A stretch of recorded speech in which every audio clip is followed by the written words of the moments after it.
நல்லா விளங்கிக்கோங்க. இஹ்லாஸ் என்றது அல்லாஹ் அல்லாத வேற யாரும் அவன் கண்ணில் விளங்காது. முஹ்லிஸ் என்றா யாருண்டா நல்லா விளங்கிக்கோங்க. குறைஞ்சது இந்த இஹ்லாஸை மட்டும் படிச்சுட்டு போங்க. இந்த பயான்ல குறைஞ்சது இஹ்லாஸ் என்றா என்னன்னு மட்டும் படிச்சுட்டு போங்க.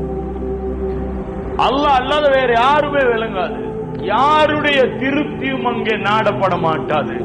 எதை செஞ்சாலும் சரி, வியாபாரம் செய்யலும், புள்ள குட்டி பெறையலும், பொண்டாட்டி ஒன்று எடுக்கலும், சொல்லுங்க, என்ன வாழ்க்கைய என்ன செட் பண்ணிலும், என்னத்தை செஞ்சாலும் என்ன வராது, கல்புல அல்லாஹ் அல்லாம வேற ஒன்றுமே இருக்காது.